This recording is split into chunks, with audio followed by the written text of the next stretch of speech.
हज़रात उलमाए किराम, दानिश्वरान कौम मिल्लत, बुज़ुर्गों, दोस्तों और मेरी माँ और बहनों, हज़रत मौलाना शाकिरुल्लाह साहब दामत बरकातुहुम के कायम करदा इस इदारे में पहली दफ़ा हाज़री की तौफ़ीक़ हुई है। इससे पहले भी हज़रत मौलाना की मुतअद्दिद मौक़े पर दावतें पहुँची, लेकिन बंदा अपनी कुछ माजूरियों और कुछ मसरूफ़ियतों की वजह से उस वक्त हाज़िर नहीं हो सका। यहाँ घुसते ही फ़िज़ा को देखकर, माहौल को देखकर महसूस हुआ कि ज़र्रे ज़र्रे से इल्म की, अमल की, ज़िक्र की, दीन की खुशबू आ रही है। अल्लाह तबारक व तआला इस इदारे को कायम व दायम फरमाए, ज़ाहिरी और बातिनी दोनों किस्म की तरक्कियात से नवाज़े। मदारिस इस्लामिया अल्हम्दुलिल्लाह चप्पे चप्पे में कायम है। हमारे इस बेंगलोर के अंदर भी मुतअद्दिद इदारे दीन की और इल्म की खिदमत के लिए हज़रात उलमाए अकाबिरीन ने कायम फरमाए हैं। बहुत कदीम इदारा बेंगलोर का दारुल उलूम सबीलुर रशाद, जिसको हज़रत मौलाना अबू सऊद अहमद साहब अमीर शरीयत अव्वल रहिमहुल्लाह ने कायम फरमाया था।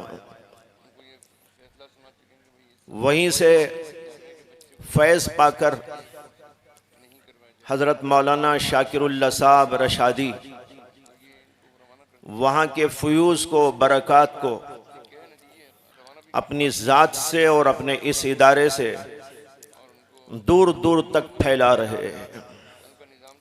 अभी हमने वलवला अंगेज़ खिताब हज़रत मौलाना PM मुज़्ज़मिल साहब ज़ीद मजदुहुम का सुना। वो भी उसी इदारे के परवरदा हैं, वहीं के फैज़ याफ्ता हैं। माशाअल्लाह आपसे भी बड़ा फैज़ उम्मत को पहुंच रहा है। ये सारे के सारे इदारे और वहाँ के परवरदा हजरात जो दीन की फ़िक्र लेकर इदारे भी कायम करते हैं, असफार भी करते हैं, मुख्तलिफ और अंदाज से मिल्लत के अंदर दीन का पैगाम पहुँचाते हैं। तालीम के एतबार से, तरबियत के एतबार से और दीन की फ़िक्र के एतबार से ये सब के सब बड़े काबिल क़द्र हैं। अल्लाह तबारक व तआला ने इंसान को जो इम्तियाज़ बख्शा है वो इल्म और अमल के ज़रिए बख्शा है। इल्म और अमल इंसान का बुनियादी इम्तियाज़ है।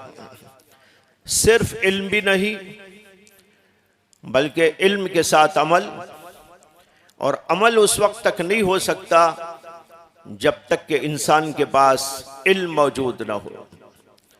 इल्म और अमल से इंसान बनता है, इंसान की अक्ल भी ठिकाने पे आती है, इंसान के आमाल भी दुरुस्त होने लगते हैं, उसके अखलाक भी सुधर जाते हैं और बन जाते हैं। उसकी मुआशरत और घरेलू ज़िंदगी, लोगों के साथ उठने और बैठने वाली ज़िंदगी, मुआमलात की, बाज़ार की ज़िंदगी, सियासत वाली ज़िंदगी, ये तमाम ज़िंदगियाँ इंसान की उसी वक्त में संभलती हैं, सुधरती हैं, बनती हैं और उनसे अच्छे समरात और बेहतर चीज़ें ज़ाहिर होती हैं जब इंसान के पास इल्म होता है। अगर इल्म ना हो तो इंसान कोई भी काम ठीक तौर पर अंजाम नहीं दे सकता।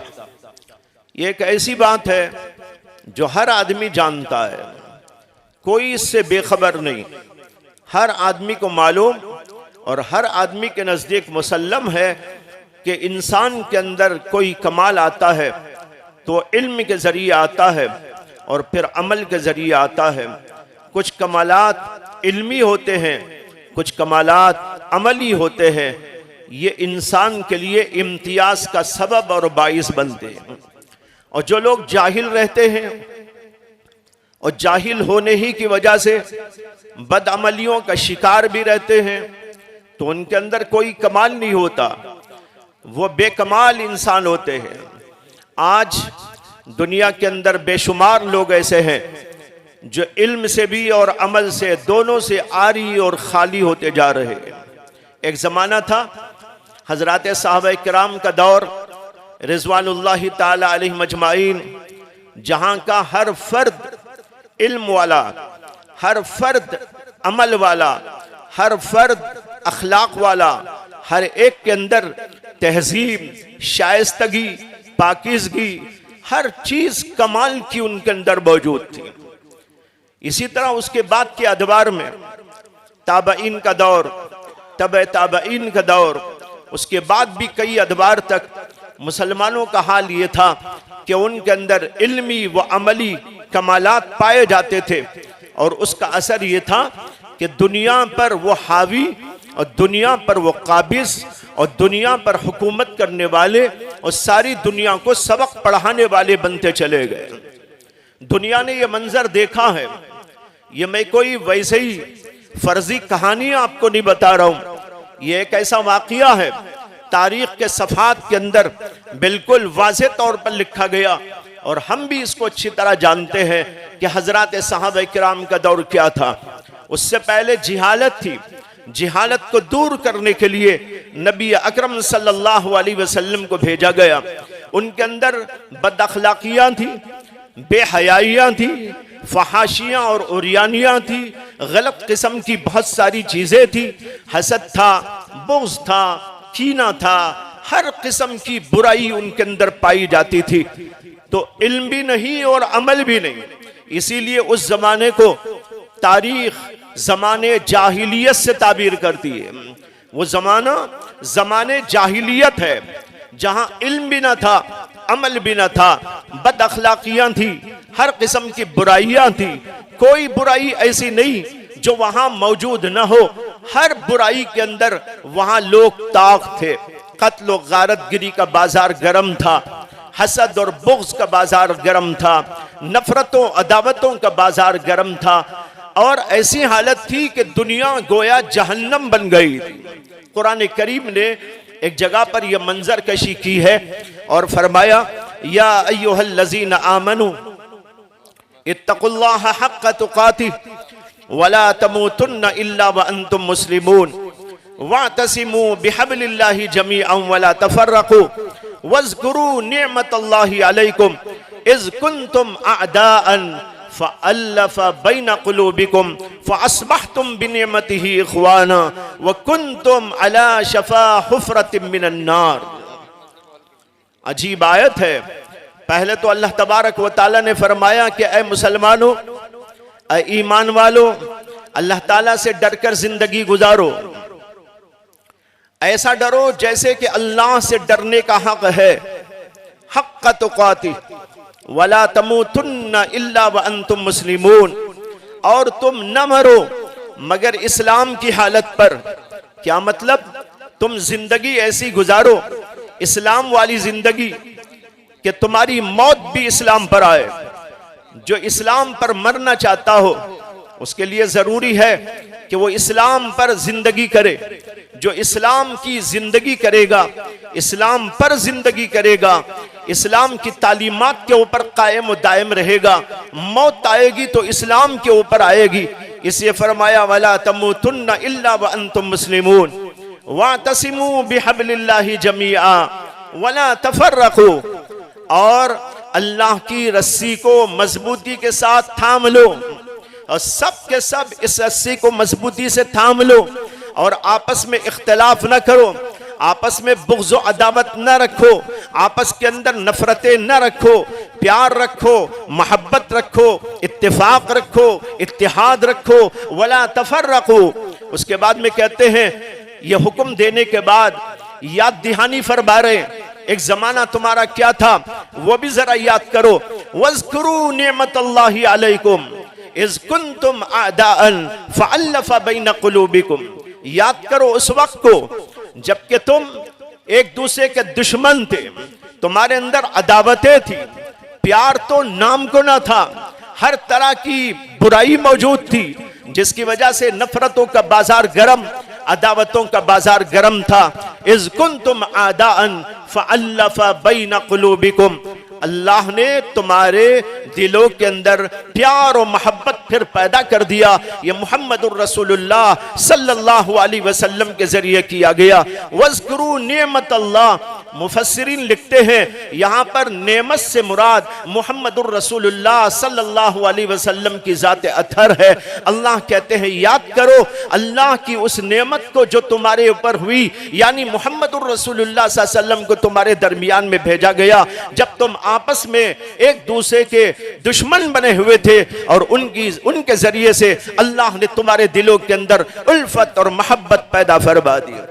आगे कहते, वकुंतुम अला शफा हुफरतिम मिनन नार, और तुम्हारा हाल ये था, तुम्हारी बुराइयों की वजह से, अदावतों की वजह से, सरकशियों की वजह से, गलतकारियों की वजह से, फहाशियों उरियानियों की वजह से, कत्ल गारतगिरी की वजह से, फसादात की वजह से, मारने मरने की वजह से क्या हालत थी? कुंतुम अला शफा हुफरतिम मिनन नार, कि तुम दोज़ख के गड्ढे में पड़ने वाले थे, यानी पूरी दुनिया जहन्नम का नक्शा बनी हुई थी। महसूस ये होता था यहाँ इंसान नहीं रहते हैं, यहाँ पर मालूम नहीं कौन रहता है, दरिंदे रहते हैं, जानवर रहते हैं, शेर और हाथी और बाघ रहते हैं। सूरत और शक्ल तो इंसानों की है, लेकिन उनके अंदर जो रूह कार फरमा है वो शेरों की, हाथियों की, बाघों की, रीछों की। बस कत्ल गारतगिरी का बाजार गर्म था। ये मंजर था जो उस जमाने में लोगों ने देखा, और अल्लाह ने कुरान मजीद के अंदर साफ तौर पर इसका जिक्र कर दिया। मोहम्मद अरबी सल्लल्लाहु अलैहि वसल्लम को दुनिया में भेजा गया। आप जाइए, इस जिहालत के दौर को ख़त्म कीजिए, बेहयाई के दौर को ख़त्म कीजिए, कत्ल गारतगिरी के दौर को ख़त्म कीजिए। प्यार वाला दौर, मोहब्बत वाला दौर, इत्तेफाक वाला दौर, इत्तेहाद वाला दौर, नेकियों वाला दौर, अल्लाह को याद करने वालों का दौर, अच्छाइयों और खूबियों का दौर उसकी जगह पर कायम कर दीजिए। अल्लाह के नबी अलैहिस्सलातु वस्सलाम तशरीफ लाए और आपने मेहनत की और लोगों का और दुनिया का नक्शा बदल के रख दिया। तो भाइयों, गौर ये करना है कि अल्लाह के नबी अलैहिस्सलातु वस्सलाम उस दौर के इस जाहिली मुआशरे को और गलतकारियों वाले माहौल को चेंज करने के लिए क्या चीज लेके आए थे। जाहिर है कि कुरान और हदीस के अलावा कोई और चीज नहीं। आपको अल्लाह ने कुरान अता फरमाया, आपके ऊपर वही के जरिए अहादीस इल्का फरमाई गई, और फिर एक आपकी सीरत, आपका किरदार, आपकी जिंदगी का नमूना और नक्शा और उसवा, ये चीजें थी। इन चीजों के जरिए नबी अकरम सल्लल्लाहु अलैहि वसल्लम ने दुनिया को पैगाम में मोहब्बत दिया, दुनिया को पैगाम दिया अल्लाह की तौहीद का, दीन का, नेकियों का, भलाइयों का, बुराइयों से बचने का। एक रिवायत में आता है कि जब हजरत नबी अकरम सल्लल्लाहु अलैहि वसल्लम और सहाबे किराम पर मक्के की सरजमीन कुछ तंग कर दी गई काफिरों की जानिब से, तो बाद सहाबे किराम ने इजाजत ली कि या रसूल अल्लाह, हमको मुल्क हबशा जाने की इजाजत दे दी जाए, हम वहां पर हिजरत करके जाना चाहते हैं। अल्लाह के नबी अलैहिस्सलातु वस्सलाम ने इजाजत दी और सहाबे किराम में से कुछ हजरात मक्के को छोड़कर हिजरत फरमाकर मुल्क हबशा जाकर वहां पर रहने लगे। लेकिन काफिरों ने वहां भी उनको रहने नहीं दिया और कुछ लोगों को मुल्क हबशा भेजा। मुल्क हबशा का जो बादशाह था वो ईसाई बादशाह था और नजाशी उसको कहा जाता था। वहां पर भेजा के जाओ, नजाशी से ये कहना कि कुछ बागी लोग हमारे मुल्क से फरार होकर तुम्हारे मुल्क में पनाह गुज़ी हो गए हैं, यहां पर आकर रहने लगे हैं, आप उनको पकड़कर हमारे हवाले कर दीजिए। बादशाह ने लोगों को भेजा कि देखो कौन लोग आए हैं मक्के से। चुनाचे पैगाम उन सहाबत तक पहुंच गया बादशाह के कासिद के जरिए कि बादशाह इनको याद कर रहे हैं और बुला रहे हैं। सहाबे किराम आपस में मशवरा करने लगे कि जब बादशाह के सामने जाएंगे तो वहां पर हम क्या पेश करेंगे और कौन पेश करेगा। बात तय हो गई कि हजरत जाफर रजी अल्लाह ताला अन्हु वहां पर बादशाह के सामने बात करेंगे और कलाम करेंगे और अपना पैगाम रखेंगे, अपनी हकीकत को वाज़े करेंगे। चुनाचे ये सब सहाबा नजाशी के दरबार में पहुंचते हैं और उनको बिठाया जाता है। फिर बादशाह की जानिब से उनसे सवाल किया जाता है, आप कौन लोग हैं, कहां से आए हैं और क्यों आए। इस वक्त हजरत जाफर तैयार रजी अल्लाह ताला अन्हु ने जो तैयार होके गए थे अल्लाह के नबी के पैगाम को, दीन के पैगाम को पेश करने के लिए, एक बड़ी जामे माने तकरीर फरमाई। आज भी किताबों के अंदर अहादीस और सीरत की ये पूरा वाकया मौजूद है, उनकी तकरीर का हिस्सा भी मौजूद है। उन्होंने जो कहा उसका हासिल और खुलासा ये था कि उन्होंने कहा कि ऐ बादशाह, हम मक्के के रहने वाले हैं, अरब के रहने वाले हैं, अरब के अंदर बुराई ही बुराई थी, हमारे यहाँ कत्ल आम था, बदकारियां आम थी, फहाशी उरियानी आम थी, हसद और बुग़्ज़ आम था, इंसान इंसान का दुश्मन बना हुआ था, कहीं किसी को सुकून न था, सब के सब परेशान थे, आपस में लड़ते और मरते रहते थे। इसके साथ जिनाकारी आम थी, फहाशी उरियानी आम थी। हम अल्लाह को नहीं जानते थे, हम बुतों की पूजा किया करते थे, पत्थरों की पूजा किया करते थे, मामूली मामूली चीजों की पूजा किया करते थे।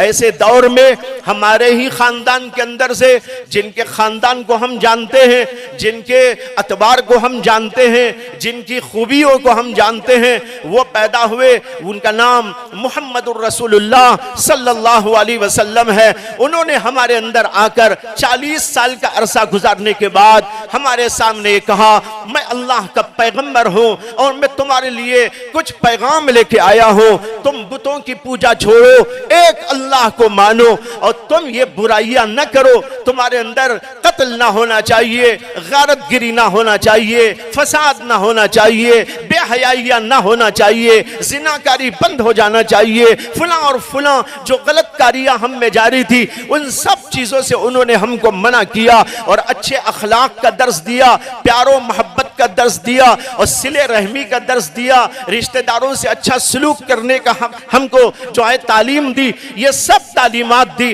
तो हमने उनके ऊपर ईमान कबूल किया और हमने उनको नबी मानकर उनके बताए हुए तरीके पर हम चलने लगे थे। हम बुराइयों को छोड़कर अल्लाह को मानकर एक अल्लाह के सामने इबादत करते हैं और बुराइयों से हम बचते हैं, लोगों को भी बचने का हुक्म देते हैं। लेकिन कुछ लोगों ने इसको बर्दाश्त न किया, हमारे नबी के खिलाफ और हमारे खिलाफ उन्होंने कार्रवाइयां कर दी। तो इस मौके पर हमें मजबूरन हमारे मुल्क को छोड़ना पड़ा और हमें मालूम हुआ कि आप बड़े अच्छे आदमी हैं, अच्छे लोगों को पसंद करते हैं, तो आपके मुल्क के अंदर हम आकर यहां पर रहने लगे हैं। यह है हमारी सारी कहानी। बादशाह ने यह तकरीर सुनी, ये तो मैं बोल रहा हूं भाइयों बुजुर्गों, हजरत जाफर तैयार ने जब वहां पर तकरीर की होगी और उसको बुलंद बाला अल्फाज के साथ, फसी और बलीग अल्फाज के साथ अरबी के अंदर पेश किया होगा, तो वहां का मंजर क्या होगा। बादशाह भी रोने लगा और पूरी के पूरी मजलिस रोने लगी। यह है भाइयों हमारा दीन। अल्लाह के नबी ऐसे दौर में आए, आज वो दौर फिर नजर आ रहा है। कत्ल का दौर, गारतगिरी का दौर, अय्याशियों का दौर, फहाशियों का दौर, शराबनोशियों का दौर, जिनाकारियों का दौर, गलतकारियों का दौर, ये दौर अब नजर आ रहा है। इसका इलाज अगर कुछ है तो वही इलाज है जो अल्लाह ने आसमानों से मुहम्मदुर रसूलुल्लाह सल्लल्लाहु अलैहि वसल्लम के जरिए भेजा था, कुरान और हदीस। इसके अलावा किसी चीज के अंदर इसका इलाज नहीं। आप डॉक्टर बने, इंजीनियर बने, बैरिस्टर बने, साइंटिस्ट बने, किसी इल्म के माहिर बने, उसके एक्सपर्ट बने, सब बने आप, लेकिन यह भी याद रखे, इंसान को इंसान अगर बनना है तो कुरान और हदीस को पढ़ना लाजिम है। इन चीजों को पढ़कर इंसान चीजों को बनाता है। उलूम दुनियाविया को पढ़कर इंसान बहुत सारी चीजों को पेश कर सकता है, लेकिन एक इंसान बना के नहीं पेश कर सकता। इंसान अगर बनता है तो उसी नुस्खे शिफा से बन सकता है, जिस नुस्खे शिफा को लेकर मोहम्मद अरबी सल्लल्लाहु अलैहि वसल्लम तशरीफ लाए और उस दौर की जाहिली कौम को, बदकार कौम को, उल्टी कौम को अल्लाह के नबी ने सीना कर दिया था। और ऐसी खुसूसियात और ऐसे कमालात उनके अंदर पैदा हुए। उन्हीं के अंदर से तो हजरत अबू बकर सिद्दीक आए, उन्हीं के अंदर से तो हजरत उमर बिन खत्ताब निकल आए, उन्हीं के अंदर से तो उस्मान गनी पे जो है सामने आए, उन्हीं के अंदर अली मुर्तजा भी आए, उन्हीं के दरमियान से हजरत खदीजतुल कुबरा आई, उन्हीं के दरमियान से और सहाबे किराम पैदा हुए। ये सब उस माहौल से निकल कर आए। कैसे आए? वही कुरान और हदीस के इल्म के जरिए आए। नबी अकरम सल्लल्लाहु अलैहि वसल्लम की सीरत और आपकी सोहबत के जरिए बनते चले गए और सारी दुनिया के इमाम बन गए और उनकी इमामत को पूरी दुनिया ने तस्लीम किया और पूरी दुनिया पर इस्लाम छा गया, पूरी दुनिया पर इस्लामी हुकूमत छा गई। लेकिन भाइयों, जब से हमने कुरान और हदीस को छोड़ दिया, जब से हमने इन चीजों से दूरी इख्तियार कर ली, हमारे बच्चों को कुरान नहीं आता, बड़े बड़े हो गए उनको कुरान नहीं आता, उनको दीन की मोटी और बुनियादी तालीमात भी हासिल नहीं है, बुनियादी तालीम से भी दूर हो गए और गहरी तालीमात का तो सवाल क्या पैदा होता है। हम में बहुत कुछ पढ़ लेते हैं लेकिन कुरान और हदीस का इल्म उनके पास में नहीं होता। यही चीज इंसान को इंसान बनाती है। माशाअल्लाह एक कसीर तादाद यहाँ पर मर्दों के साथ औरतों की में मौजूद है। औरतें अगर इल्म हासिल कर ले और फिर वो अपने गोदों में पलने वाले बच्चों की तरबियत पर जो है जोर दे और वो अपने आप को बनाकर फिर उनकी तरबियत का निजाम कायम कर दे, तो इनकी गोदों में पलने वाले ये बच्चे, अभी आपको मौलाना मुज़्ज़मिल साहब बता रहे थे, कोई दूर नहीं कि इनके अंदर राजी व गजाली पैदा हो जाए, इनके अंदर बड़े बड़े जमाने के जो गुजरे हुए लोग हैं ऐसे लोग भी इनकी गोदों से वजूद में आ जाए। लेकिन शर्त यह है कि हमको खुद बदलना होगा, अपने आप को कुरान और हदीस के इल्म से आरास्ता करना होगा, अपने आप को उसकी तालीम से तरबियत भी लेना होगा। तालीम और तरबियत से इंसान बनकर वो सब कुछ कर सकता है जिसका जिक्र इससे पहले मैं कर चुका हूं। भाइयों बुजुर्गों, हम सब लोगों को यह अकीदा रखना है कि इस दुनिया में अगर इंसानियत को बहाल करना है, इंसानों के अंदर इंसानियत को जगाना है, अगर इंसानों के अंदर अच्छे अखलाक पैदा होना है और यहाँ पर सुकून और आराम और इत्मीनान की सांस दुनिया वालों को लेने का तरीका अगर जो है बताना है, तो हमारे पास कोई तरीका इसके सिवा नहीं है कि कुरान और हदीस उनके सामने पेश की जाए। लेकिन हम लोग इससे दूर हो गए। पढ़े लिखे लोग ये समझते हैं कि पढ़ने लिखने का मतलब है दुनियावी उलूम का पढ़ना लिखना। बेशक ये आप पढ़े, इसमें कोई इश्काल नहीं, हमें जरूरत उन उलूम की भी है। इंजीनियर बनना चाहिए, डॉक्टर भी बनना चाहिए, बल्कि मैं आपको ये बताऊं कि हमारे उलमा ने सराहत वजाहत के साथ में लिखा है कि उम्मत मुस्लिमा में डॉक्टर का होना, खेती बाड़ी के फन से वाकिफकार का होना, इसी तरह मुख्तलिफ उलूम व फुनून के जो बुनियादी उसूल हैं उन सब के जानने वालों का मौजूद होना, यह फर्ज किफाया है। क्या है? फर्ज किफाया। आलिम होना, मुफस्सिर होना, मुहद्दिस होना, फकीह होना, मुफ्ती होना, यह जैसे फर्ज किफाया है कि इस्लामी माशरे के अंदर उलमा का वजूद होना चाहिए, हुफ्फाज का वजूद होना चाहिए और मुफ्तियान का वजूद होना चाहिए। अगर हमारे माशरे में आलिम न हो, हमें कुरान कौन सिखाएगा? अगर हमारे माशरे के अंदर आलिम न हो तो हदीस हमको कौन पढ़ाएगा? उसके असरार और रुमूस कौन हमको बताएगा? अगर मुफ्ती न हो तो हमें मसले मसाइल कौन समझाएगा? और नए नए वजूद में आने वाले मसाइल की तहकीक करके उसके अंदर से अच्छा क्या, बुरा क्या, सही क्या, गलत क्या, इसका इम्तियाज करके बताने वाला कौन होगा? लिहाजा मुफ्ती का वजूद ये फर्ज किफाया है, आलिम का वजूद ये फर्ज किफाया है, कारी का वजूद फर्ज किफाया है, हाफिज का वजूद ये फर्ज किफाया है। इसी तरीके पर उलमा लिखते हैं कि हमारे इस्लामी मुआशरे के अंदर मुसलमानों में से डॉक्टर का पाया जाना भी फर्ज किफाया है। मालूम हुआ कि यह भी जरूरी इल्म है, लेकिन यह जरूरत दुनिया की पूरा करता है। ये इल्म हमारी जरूरतों को पूरा करने के लिए। एक बार मैंने अर्ज किया एक कॉलेज में बयान के दरमियान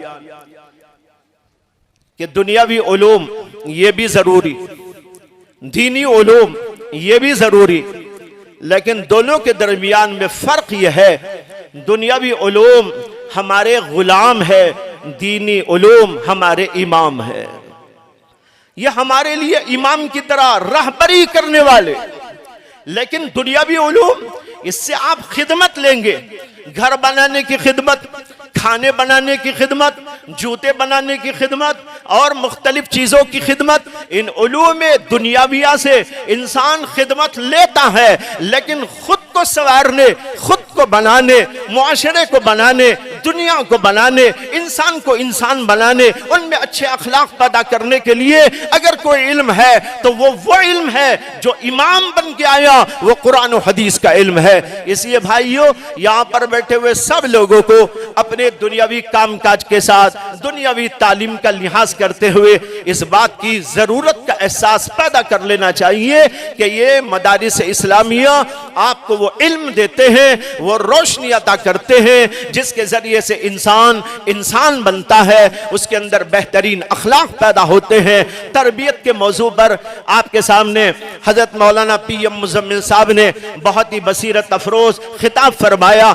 इसके जरिए फायदा उठाए, हमारा हर बच्चा तरबियत याफ्ता होना चाहिए। आज का माहौल यह है कि जब बच्चा बड़ा होता है, थोड़ा सा पढ़ने लिखने के काबिल, चलने फिरने के काबिल, उसको स्कूल के हवाले कर दिया जाता है। फिर उसके बाद वहीं पर पलता और बढ़ता है। आगे बढ़ते बढ़ते वो इंजीनियर, डॉक्टर, बैरिस्टर जो कुछ बनना है बन जाता है। लेकिन तरबियत का कोई निजाम उसके लिए नहीं होता। उसको सिखाया जाए, बताया जाए माँ बाप कौन है, बड़े कौन है, छोटे कौन है, खाने पीने का तरीका क्या है, उठने बैठने का सलीका क्या है, बड़ों के साथ क्या अंदाज, छोटों के साथ क्या अंदाज हमको दिया गया है, उसकी क्या तालीम हमको फराहम की गई है। इसी तरीके पर दुनिया में जीने का क्या सलीका कुरान और हदीस ने हमको अता किया है कि हम दुनिया के माल पर रीछते चले जाए, दुनिया को घसीटते चले जाए, दुनिया ही पर अपनी जिंदगी को कुर्बान करते चले जाए। भाइयों, इस्लाम हमको बताता है और उसी से हमें ये अकल मिलती है, ये दुनिया सब की सब तबाह होने वाली है, ये पूरी की दुनिया बर्बाद होने वाली है। आज जैसी कुछ भी आपको नजर आ रही हो और आपका दिल उस तरफ रीछता हो और आप उस तरफ माइल क्यों ना होते हो, लेकिन इस्लाम हमको बताता है एक जमाना आएगा, ये सब टूट जाएगा, ये सब फूट जाएगा, ये कायनात बर्बाद हो जाएगी और फिर उसके बाद एक दूसरी कायनात खड़ी की जाएगी जिसको हम कहते हैं अद्दारुल आखिरा। ये अद्दारुल दुनिया है। ये अद्दारुल दुनिया तबाह होने के बाद अल्लाह दार आखिरत कायम करेगा। वही हमारा असली मस्कन है, वही हमको असल में जाना है। यहाँ चंद दिनों के लिए हम आए हैं, चंद दिनों यहाँ रहकर उस आखिरत की जिंदगी के लिए तैयारी करना है। यहाँ रहकर यहीं के लिए कमाना, यहीं के लिए जमाना, यहीं के लिए खा लेना, यहीं के लिए पी लेना, यहीं के लिए सब कुछ कर देना और फिर जिंदगी को यहीं खत्म कर देना। ये मोमिनाना तरीका या मोमिनाना नजरिया नहीं है, ये काफिराना नजरिया है। काफिर समझता है मैं यहाँ पैदा हुआ यहीं खत्म हो जाऊंगा, और मुसलमान समझता है मैं यहाँ पैदा हुआ लेकिन यहाँ से आखिरत को जाऊंगा, यहाँ से कमा के मुझको ले जाना है, यहाँ से जमा के मुझको ले जाना है। यह मोमिन का नजरिया होता है। यह हमको कुरान और हदीस बताते हैं और बताते हैं दुनिया क्या हैसियत रखती है। एक हदीस में आता है नबी अकरम सल्लल्लाहु अलैहि वसल्लम का गुजर हो रहा था, रास्ते में एक बकरी का बच्चा पड़ा हुआ था, मरा हुआ, बिल्कुल सड़ गया था। अल्लाह के नबी अलैहिस्सलातु वस्सलाम ने उसका कान पकड़ कर यूं उठाया और साहबे किराम जो साथ में मौजूद थे उनसे पूछा, बताओ तुम में कौन है जो इसे एक दिरहम में खरीद ले? तुम में कौन है जो इसे एक दिरहम में खरीद ले? हजरत सहाबा ने अर्ज किया, या रसूलल्लाह एक दिरहम क्या, ये तो हमें फ्री में मिल जाएगा, तब भी हम इसको नहीं लेंगे। ये मरा हुआ क्या काम का, ये तो फेंकने के काबिल है, हम तो इसे एक पाई तो क्या फ्री में लेने के लिए भी तैयार नहीं। अल्लाह के नबी ने एक सबक पढ़ाना चाहा था, दुनिया वालों को एक बात बतानी चाहिए थी। अल्लाह के नबी ने फरमाया, याद रखो जैसे कि ये बकरी का मरा हुआ बच्चा तुम्हारी नजर में एक पैसे के भी काबिल नहीं, एक दिरहम के भी काबिल नहीं, और फ्री में भी तुम इसको लेना नहीं चाहते। अल्लाह की नजर में एक कायनात इससे ज्यादा हकीर है।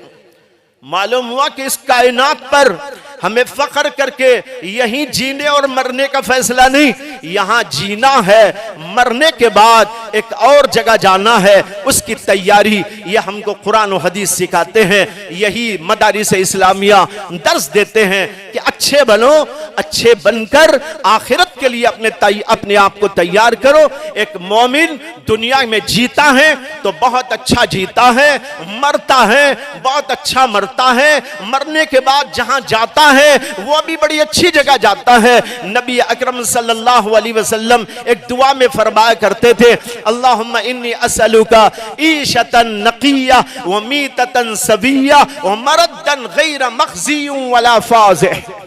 ऐ अल्लाह, मैं आपसे सवाल करता हूं अच्छी पाकीज़ा जिंदगी का, ईशतन नकिया, मीततन सविया, अच्छे मरने का, मौत भी अच्छी आए। जब इंसान अच्छा जीता है, अच्छा मरता है। अच्छा मरना क्या? ईमान से मरना। अच्छा मरना क्या? आमाल के साथ मरना। अच्छा मरना क्या? नेक किरदार के साथ में मरना, जिसको जाने के बाद लोग कहे भाई कितना अच्छा इंसान था। आज हम बुरे होके रहते हैं, उसकी वजह से लोग हमें गालियां देने शुरू कर देते हैं। भाइयों, ऐसा जियो कि मरने पर लोग रो रो कर दुआएं करने लगे। एक बुजुर्ग ने अपने अशार के अंदर यह मजमून अदा किया, उन्होंने कहा कि जब तू दुनिया में आया था, ऐ इंसान, जब तू दुनिया में आया था यानी पैदा हुआ था, तो उस वक्त तू तो रोते रोते आया था और सारी दुनिया हंस रही थी। जब बच्चा पैदा होता है ना, बच्चा तो रोते हुए आता है, लेकिन सारी दुनिया खुश, अम्मा भी खुश, अब्बा भी खुश, रिश्तेदार खुश, भाई बहनें खुश, सब खुश हो रहे हैं। लड्डू तकसीम हो रहा है। अभी मौलाना ने लड्डू और झांगरी की तफसील बयान कर दी, मुझे भी नहीं मालूम थी। मौलाना इसके एक्सपर्ट है माशाल्लाह, जो है वो ये रम्ज इसके अंदर बयान फरमाए, मुझे भी नहीं मालूम था। बहरहाल लोगों की फिका ये है, एक फिका वो है जो मदरसों में पढ़ाई जाती है, एक फिका ये औरतों की फिका अलग है, मर्दों की भी कुछ अलग है, लेकिन ज्यादातर औरतों की उनकी फिक्र अलग है, उनके मसाइल अलग हैं, अजीब अजीब मसले उनके पास में है। हजरत थानवी फरमाया करते थे, एक फिक्र वो है जो मदारिस में इस्लाम का फिक्र पढ़ाते हैं, एक फिक्र इन औरतों की है, वो अलग ही अंदाज की उन्होंने बना रखी। इसमें ये मसला है, उसमें वो मसला है, उसमें वो मसला है, शादी का ये मसला, बच्चा पैदा हुआ तो ये मसला, लड्डू का मसला, झांगरी का मसला, ये इन लोगों के मसले। बहरहाल भाइयों, वो बुजुर्ग कहते हैं जब तू दुनिया में पैदा हुआ तो तू तो रो रहा था और सारी दुनिया खुश थी, लड्डू बांट रही थी। अब तू जिंदगी इस तरह करके जाना, ईमान के साथ, आमाल के साथ, अखलाक के साथ, तहजीब के साथ, लोगों से अच्छे सलूक के साथ, मुल्क मिल्लत की खिदमत के साथ, लोगों के साथ भलाइयों के साथ ऐसी जिंदगी करके जाना कि जब तू यहां से जाए तू तो हंसता हंसता चला जाए और सारी दुनिया को रोता छोड़ चला जाए। हमें ऐसी जिंदगी करना चाहिए। ये जिंदगी कहाँ मिलेगी?